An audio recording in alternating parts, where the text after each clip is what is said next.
Hi, folks. We're glad you joined us here at the Real Estate Roundup today. I have Mike Thompson here with me. I've known Mike all his life, literally.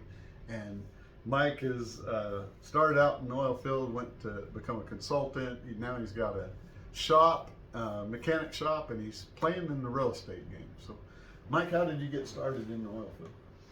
Well, I started on the bottom. Like everybody's like, how do I get in the oil field? You just got to find a spot and go to work.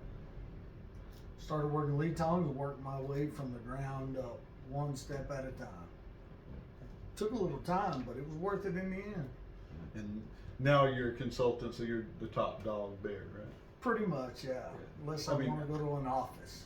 There you go. So the office is the only place to get hired. Is there a way to shoot right in the office?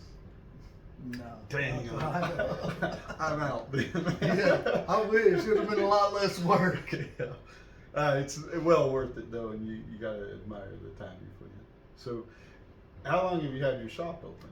About 5 years now. Wow. And what all do y'all work on? We work on just about anything but semis. We don't work on smaller things like side-by-sides or nothing like that. Awesome. And so, obviously, I've seen plenty of your posts on TikTok. What do you think is the best one of those? I don't know. I've done so many, man. God. I do a lot. I try to do videos on everything. That way, even if they don't make it to TikTok, that way, if a customer has a problem, I can show it to them on a video. They're not like, oh, that mechanic's just getting me. I show them the problem with a video. Oh, nice. And so, how's that helped? How's the whole TikTok and video thing helped on the growth of the mechanics business? Man, a lot of people see it, believe it or not. You know, they always want to mention it when I'm walking around. Oh, I seen you on TikTok. So it gets attention. So you're TikTok famous, man. I don't know about that. Yeah, that sounds like if you're getting that kind of attention, they stop you. Yeah, I get a few every now and then. But, Yes.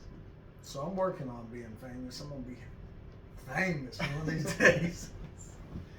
Sweet. So, let's move on into the real estate. That's where I play, obviously, and most people here will be interested in that. So, how did your real estate journey start? Man, truthfully, it started with my first house. When I was younger, I wanted to get into real estate, and I got a trailer house, and I bought another trailer house and another trailer house. Then I kept getting in trouble. They were all in an RV or a mobile home park, and I ended up losing them. So I started fresh again, and I bought my first house, and I lived in it until I could move up into a better house. Then I started renting it out. That's the whole start. I started with where I lived and kept moving up. Nice. So your trailer houses, did that get just taken back over by the trailer park, or how that? Yeah, that's how that works. Gotcha. And did you buy them from the trailer park, or did you buy them and bring them in? I bought one from that trailer park and brought two in. Oh. Nice. So cost-wise, was it cheaper to do the bring them in, or the one that you just bought that was already there? It just depends on what you find. Gotcha. It would have been cheaper if there was one there, because then I didn't have to pay for the moving in or none of that. Gotcha.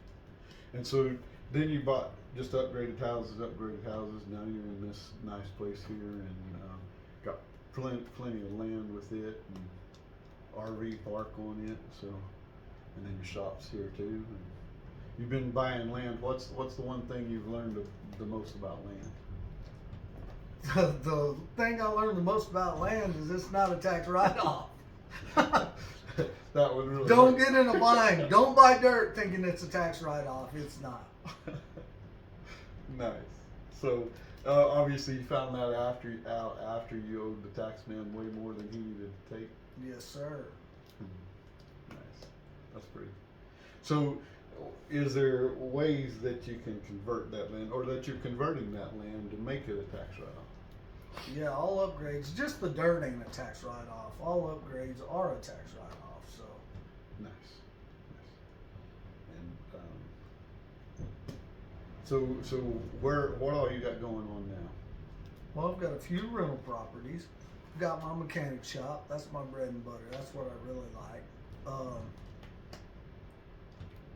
I still consult sometimes. I'm very busy. And there's no doubt about that with everything you got going on for sure. So the mechanic shop, what's the biggest thing somebody could help you? How could I help you out in the business in the mechanic shop? Just get more people. More people. I want to help everybody, not just one or two. Nice. I like the way you stated that too. I want to help people. That's there's a whole lot of difference between just aiming for money and just helping people. You wouldn't believe the amount of vehicles I get in that have been to other shops. Tell us the story of one. Well, I got one coming in right now that's been to three other shops. They spent $5,000 at one, then they spent diagnostics at another, and then they spent $500 at another, and then they're fixing to bring it to me. What's the problem with it? Do you already know, or? I don't know the problem for sure, but it's got a bad oil leak. Oh. So it's probably the first shop's problem. But then the other shops couldn't figure out what was going on because it's not just an oil leak. There's some kind of electrical issue because it's shut down everything. Oh. So it probably originated with the first shop. I hate electrical problems too because electrical's the worst because it could be something simple, but it could literally take weeks to find an electrical problem. I worked on a Saab in Durango one time, and literally it made me sob. Yeah, some of them are bad. It was an electrical problem, and oh man, we fortunately for the guy, the shop gave him a discount, but I spent weeks on trying to find that, and it's just you never can tell. And of course now we got tools nowadays to make that a little bit easier and stuff, but it still wasn't no thrill to find. Yeah. So, And it's hard on us because we strive to be the best. So a lot of times I'll eat a lot of time if I don't find it quick. yeah. That's on electrical. That's all you can do because it would never be fair to the customer. And I mean, if you find it quick, it's great, but most of the time it ain't that fuse. Yeah. Although there was a time I had that it was the fuse and I didn't start there. Yeah. So. You gotta keep it simple, stupid. Yeah. The KISS method. I get caught up sometimes and skip the easy stuff. And I pay for it. Yeah, of course. Yeah. I obviously did too. It took a whole lot longer time, and then when I found it out it's the fuse, it's like, man. Yeah. It's a long ways to get to a fuse. Yeah. So can you tell us one of the stories that it went to another shop, come here, and the difference in the two and what the problem was? Or? I had one lady that showed up. Okay, she had a Suburban. And she told me, I need an engine. How much is it going to cost to put an engine in this Suburban? I'm like, who told you you needed an engine? Because I don't just change parts. And she said, well, I've had it to 2 shops. I don't need diagnostics. I'm like, wait, hold up a minute. Who told you? Well, she said that she took it to the dealer, and they said it's internal. They took it to another shop before the dealer, and they said it was the computer. So she had to take it to the dealer. Then the dealer said it was internal. Well, I told her, bring it to me, and if you're right, if you need an engine, I won't charge you diagnostics. She said, okay. She brought it to me, and in about 3 hours, I had it running fine. Wow. What was the problem? The exhaust was plugged. Somebody put a potato or something in it, or Catalytic converters. oh, yeah, I forgot about them things there. So did you replace it, or should we not talk about that? Yeah, I took it and I had the exhaust cut and the catalytic converters replaced. and it took me about 3 hours all in. Cost her 3 hours worth of labor and the parts. And did you go ahead and charge her the diagnostics? I mean, of Yes, I course. did, and she was happy to pay it. Oh yeah, I bet she was over an engine. That's man. Yeah, that's Yeah, it was a big. lot cheaper on her. Yeah. She's still one of my loyal customers. Very nice. That's how you get on this. Do stuff right and treat them right. And that was just a little bit after I just started running my shop. Sweet. It's bad about the shops around and stuff, man. It really is. I hear you. It's hard to find a good one, that's for sure.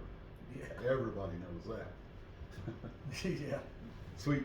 So if people on here want to reach out to you, Mike, what's the best ways they can communicate with you? TikTok, however else you want them to. TikTok, Facebook, and Google. So do you got a handle on TikTok or what's? If you throw hashtag drilling break, BREAK, you'll find us. Sweet.